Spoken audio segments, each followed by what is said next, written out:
La realidad de este lado. Robert, tendido sobre su cama, leía afanosamente una antología de ciencia ficción, escogida al azar. Se había propuesto leer un cuento cada día, durante un año, cada uno seleccionado de su biblioteca personal, que iba en aumento. Sin duda, una medida desesperada para que estos no se transformaran en un mero adorno. Leía, algo distraído, un cuento de Diego Muñoz Valenzuela. Sus pensamientos divagaban entre la lectura y la imagen de su esposa e hija, llegando a casa. Las esperaba con sorpresas. A su hija le había comprado un vestido de princesa, rojo, con tonos rosa. A su mujer, habíale preparado una comida afrodisíaca, aunque tendría que esperar hasta entrada la noche para la degustación romántica. Se sentía muy cansado. La noche anterior no había dormido, mas no recordaba la causa de su insomnio, toda aquella noche le pareció vaga. Sin embargo, a pesar de su distracción en la abrumante cotidianidad, intentaba no perder el hilo del cuento Luces de Neón. Su protagonista, un hombre desorientado, camina entre la multitud, sin poseer recuerdos. Esta sensación le producía cierta empatía con el personaje, pero no sabía qué la motivaba. Conocía los nombres de las cosas, recordaba su utilidad, sus propiedades, sus variantes posibles, mas no había en él una mísera huella de pasado en relación a ellas. Su lectura se contaminaba más de lo que él quisiera con el resto de las cosas revoloteando en su cabeza. Leía, releía párrafos completos, los comprendía, pero no dejaba de pensar en su propia realidad, en lo inmediato y en el cercano porvenir, en la cara de felicidad de su hija corriendo por la casa como una princesa de cuento, y en la noche romántica que coronaría tiempos inolvidables. De pronto, unas líneas del texto llamaron poderosamente su atención. Desde ese punto de vista no parecía tratarse de una pesadilla. Bueno, un sueño entonces, y recordó eso de pellizcarse. Dudó por algunos instantes sintiéndose algo absurdo. Finalmente, se detuvo junto a una vitrina de quesos y retorció con disimulo la piel de su muslo derecho. Cerró los párpados para percibir el dolor con más intensidad. Algo ardía y punzaba allá abajo.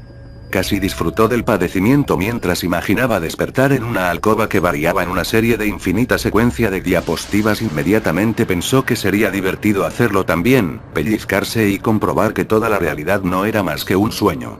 Se preguntó, por qué, a pesar de haber vivido situaciones que lo ameritaban, jamás se había pellizcado. Tal vez porque se sentía demasiado apegado a la realidad y aquello no era más que una especulación fantástica. De hecho, generalmente, cuando este acto se realiza, se obtiene como resultado la constatación de continuar ahí mismo, situación que ocurría sin excepción. Lo dudó un momento más. ¿Qué objetivo tenía hacerlo? ¿Qué obtendría aparte de un escozor en su brazo, de un dolor innecesario, pueril? No obstante, porque todo en su vida debía poseer un fin práctico. Se sonrió y decidió pellizcarse. ¿Qué de malo podría suceder aparte de avergonzarse de sí mismo y constatar que nada cambiaba? La sensación de un intenso dolor en el brazo le despertó en medio de una habitación demasiado iluminada, con luces de neón blanco. Una impresión fantástica o fantasmagórica y la asepsia sumada a la luminosidad, le cegaron aturdiéndolo. Vestía un camisón blanco y sintió frío. ¿Qué demonios había sucedido? Pensó. Estaba sobre una cama leyendo, ya no recordaba qué y cada segundo que transcurría difuminaba aún más aquella imagen cálida. No podía recordar con nitidez, pero luchaba por mantenerse en contacto con esa última imagen. La anomalía que vivía ahora le impedía concentrarse. Se le hizo imposible conectar pensamientos y emociones. No sabía quién era ni dónde estaba. Parecía que acababa de despertar sobresaltado, no de una pesadilla, sino que de un sueño, placentero en su quietud. Creyó que pellizcándose saldría de la indefinición en que se hallaba. Además era lo último que acudía a su memoria, el único acto realizado, sin saber por qué, en lo que ahora parecía un sueño al que quería regresar, o volver a lo que él juzgaba era la verdadera realidad. Necesitaba repetir el pellizcón, como si se tratara de un interruptor capaz de hacer la transición entre realidades. Entonces se pellizcó fuertemente, una y otra vez, en los brazos, piernas, se abofeteó la cara. Sin embargo, continuaba en aquella habitación. No soportó más su condición neutra, sin memoria y sin asidero. Levantándose dio fácilmente con una puerta que no se veía, salió de la habitación, para ingresar a lo que le pareció un pasillo, aunque debió esforzarse para determinarlo, pues era tal el enceguecimiento provocado por la luminosidad, que todo parecía un espacio en blanco. Pensó en que la desorientación era similar a la que ocurre en la oscuridad, con la única diferencia que aquí se tiene algo más de conciencia del propio cuerpo, pues se ve. Lo recorrió hasta donde aparentemente acababa y bajó por unas escaleras que tampoco lograba ver con nitidez. Por la forma y la cantidad de escalones le pareció que bajó 3 pisos, volvió a salir por una puerta hasta que estuvo en medio de un campo, iluminado por el sol y un verde que enceguecía tanto como el neón anterior. Poco a poco fue acostumbrándose. Corría una brisa cálida y agradable. Al volver la mirada, percibió que el edificio del que acababa de salir era mimético con su entorno, pues se hacía complejo determinar sus contornos. Ahora sí que se sentía perdido, no sabía dónde estaba realmente. Las sensaciones parecían acudir a él por primera vez, independiente de que tuviera conciencia de lo que significaban, pero no lograba recordar. El sueño al cual esperaba retornar se había esfumado también, solo tenía con él algunos dolores en distintas partes del cuerpo que sabía se los había auto-ocasionado para despertar, aunque se sentía más despierto que nunca, asustado, confundido. Así continuó caminando por horas, parecía ser que lo más sensato era caminar, para ver si los recuerdos venían, pero nada aconteció, siguió caminando por las praderas sin ver a ningún ser vivo o animal. El día terminaba en un anaranjado ocaso, cuando sintió un agotamiento extremo, un cansancio físico. Su cuerpo ya no respondía, se sentó apoyado en un tronco de un viejo roble y la realidad comenzó a deformarse, como un plástico que se retuerce con el calor. De pronto, oyó un pitido proveniente de su interior, una especie de alarma que insistía en comunicar algo. El grito lo sacó de una especie de ensimismamiento. En su mano continuaba el libro, su brazo ardía y una sensación de felicidad recorrió como un impulso eléctrico, su brazo hasta trastocar su cara de dolor, por una de vergonzosa alegría. Nada había sucedido como lo intuyó originalmente.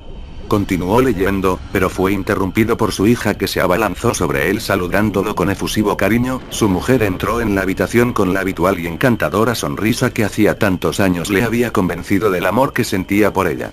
En ese preciso instante supo que debía dejar de leer. El cuento quedó inconcluso. Cogió el vestido del armario y se lo dio a su hija, entre gritos de felicidad y risas. Aquella tarde fue la mejor en mucho tiempo, pero la noche la superó con un intenso conjunto de sensaciones placenteras.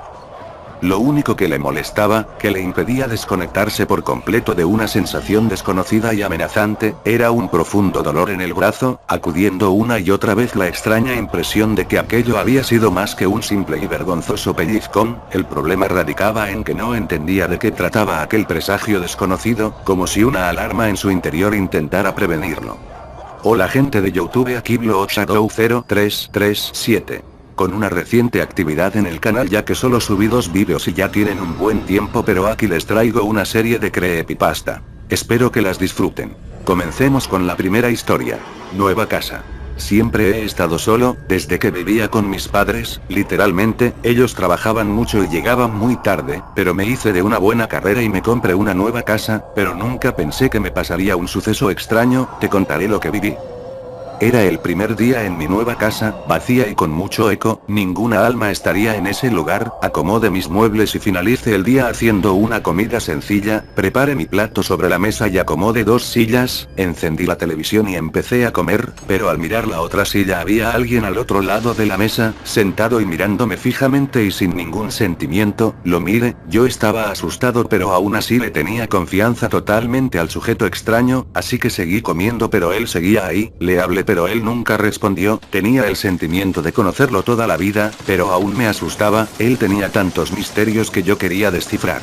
Cierta noche mientras yacía acostado y durmiendo desperté repentinamente y él estaba ahí mirándome. En mi interior nació el miedo, mi mente me aconsejaba que él quería matarme. Tomé muchas precauciones y debajo de mi almohada escondí un cuchillo muy filoso para defenderme de él. En las mañanas me despertaba con los rayos del sol en mis ojos, pero al voltear a la pared, el sujeto extraño estaba esperándome a un lado de mi cama. Yo tomaba el cuchillo debajo de mi almohada y lo guardaba en mi bolsillo. Pasaron los días y él estaba ahí en las mañanas, en el desayuno, en el baño mientras me preparaba, en el auto mirándome desde el retrovisor, en el trabajo mientras estaba en el ordenador, en las tardes mientras almorzaba. Él parecía nunca descansar, su cara no demostraba ningún recuerdo ni sentimiento nacido. Cuando salía del trabajo él estaba a mi lado caminando sincronizadamente conmigo. Una noche mientras cenaba, él estaba aún ahí pero empezó a actuar raro. Corría y gritaba como si la muerte hubiera llamado. Cuando el grito en mí floreció el terror, y no quería que me matara lo que a él lo seguía, así que fui a mi cama y tomé el cuchillo bajo la almohada, corrí hasta donde estaba él, pero al llegar él también tenía un cuchillo inmenso y en su mirada reflejaba su sed de sangre. Mi miedo crecía cada vez más, así que no perdí tiempo y lo asesiné clavando un cuchillo en su corazón. Al ver su cuerpo tirado y desangrado, mi alma saltó de alegría. Esa noche descansé totalmente. Al despertar él no estaba, al desayunar y al bañarme, en el auto y en el trabajo tampoco. Estaba muy aliviado de haberlo matado y quitarme el peso de verlo siempre, pero cuando llegué a casa, una cinta amarilla adornaba mi puerta. No sentía ningún remordimiento y la conciencia no me molestaba, aunque no sentía nada por él, aún quería verlo. Saqué la llave y abrí mi puerta, y al hacerlo miré que un cuerpo yacía a un lado de mi mesa, pero realmente comprendí algo cuando me di cuenta que el cuerpo tirado no era el sujeto que me miraba siempre.